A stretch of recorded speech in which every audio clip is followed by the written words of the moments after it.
With Islamic State as the predominant global security headache these days, then countries are yet to hit on a solution, one that works to tackle the terrorist group. Let's discuss some of the options now. Bringing live to the conversation, Ricardo Baretzky, the president of the European Centre for Information Policy and Security. Ricardo, hi there. Thanks for your time. We appreciate it.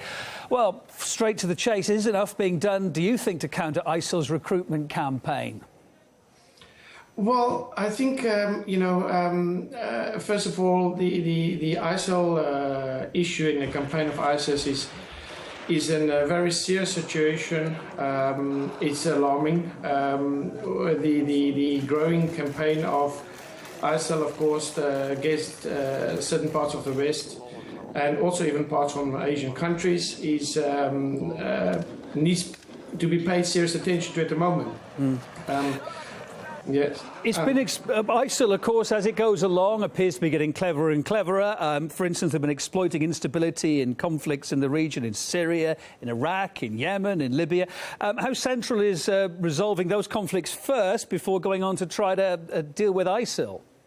Chicken and egg thing. Well, there's a few things. First of all, ISIS is running its operation primarily within an intelligence strategy.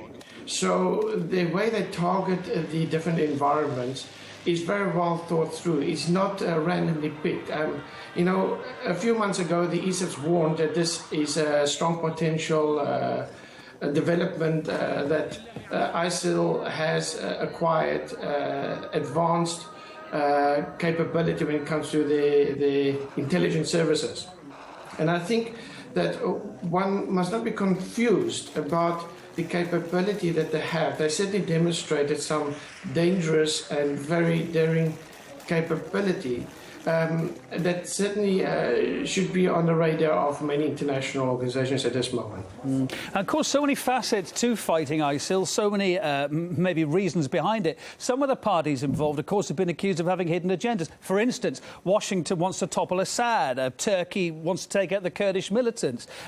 Those allegations are all playing into the pot as well, and they're very plausible allegations too, aren't they? I totally agree with you there, but they have plausible reasons at the same time. I think, there's a lot of danger in Syria at the moment if Assad is being toppled, and whether this would go ahead is to be seen. I think the important part is that we have to realize that an international coordinated program is very necessary, and it's time that the coordination program gets action. We have seen a lot of talk, but we haven't seen much result. Do you think there's going to come a time when all the parties involved in trying to take on ISIS, ISIL, whatever you want to call them, are going to put their political differences aside and act as one, or is that wishful thinking?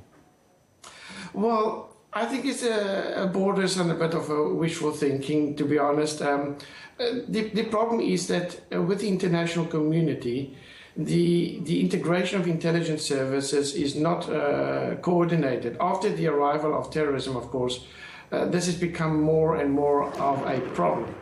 Now, when you deal with a radical group such as ISIL, for example, which is acquired primarily not only the weaponry but also acquired the know-how by the training and the expertise, then it poses a major threat to the certain parts of Europe as well as its allies.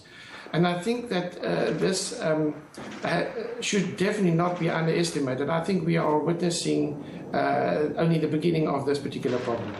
All right, thank you for your thoughts. We appreciate it. Ricardo Baretzky, there, President of the European Centre for Information Policy and Security. Thank you. And Coxman.